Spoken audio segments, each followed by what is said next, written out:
Just after 8:20, welcome back to Breakfast Television. Tuesday morning with a different take on aesthetic medicine. Jody's got a special guest, and hey, ask him if he's got anything for brown steel. Any suggestions? You don't need anything for brown steel, Riaz. You're perfect just the way you are. Okay. Absolutely. But if you did need some kind of cosmetic procedure, non-surgical, you might consider Dr. Alibhai as your physician, because you preach something more than what what many physicians in this day and age are doing, which is to upsell clients, sell more product, and sell a fountain of youth that really doesn't exist. Talk a little bit about your philosophy behind self-esteem. Well, I think that aesthetic medicine, as you know, is a rapidly growing field, and it's an incredible industry, and we do make people feel better about themselves, and we do give them more confidence and self-esteem.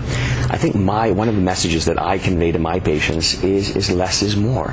And there's a tendency now to feel that the more Botox that I inject and the more filler that I inject, that I'm going to look better.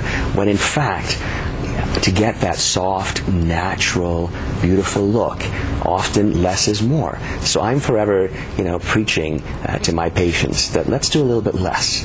Let's do it a little bit slower. We'll use a little bit less Botox, a little bit less filler, a little bit less laser procedure. We'll do it slowly. We'll take baby steps, and then we'll get that soft, natural look that nobody will know that you've had anything done, but you'll feel better and you'll look better. It's funny too, because with basically the standards in Hollywood are dictating so much of this now, and there's such a push for it. There are really young girls getting trout plumped up lips and filled faces, and while you can understand why some women want to hold on to that youthful appearance, they want to be wrinkle free for whatever reason, it's harder to understand why the younger girls are doing particularly the lips. And what's with that trend? Again, there's pressure, I think, in society to look, to look good, perhaps even to look flawless, and I think that's unfortunate. And I, again, with my patients, stress that let's not overdo it.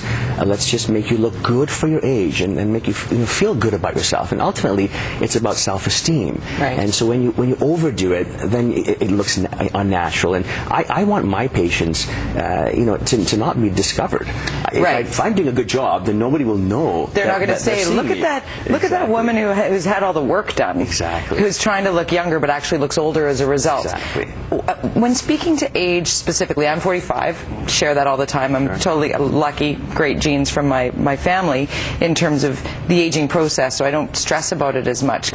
But most women, or is it most people, want to feel how many years younger, or look how many years younger? About 8 years. So there was a recent study which looked at Canadian women between the ages of 30 and 60. And what it found is that women on average want to look 8 years younger to match how they feel on the inside. All right. So they feel young. I can see that. They feel vibrant, but what they see in the mirror doesn't necessarily match what they see, how they feel on the inside. I can see that. 37 in my head. Yeah. There you go. No, fair enough. I might be a little 25 sometimes. Okay.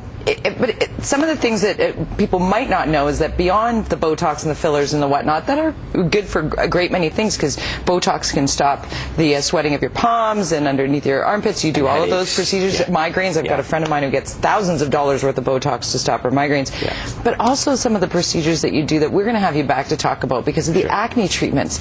When I sat down in your office to just meet you before, because I was like, I'm ready to not like you. I don't believe in this.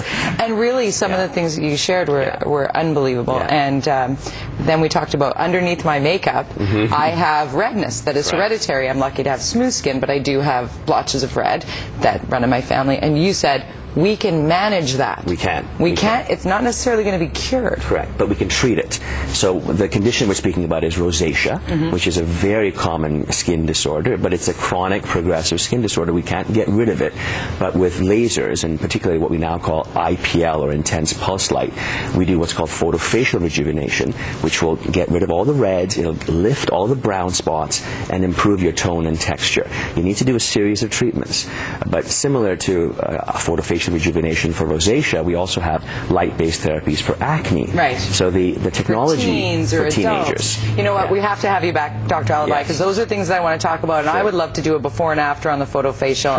And I just love the message of we can't fix it and stop it, but we can stave it off. And I think that's the overall message. Slow the aging process. Don't try and change yourself. Thank you for being here. My pleasure. Educating our viewers. We appreciate it. Michelle, how are things looking in traffic? Good, actually. A few other things, though, that you need to be aware of. Thanks, guys. Let's get into it. And I can tell you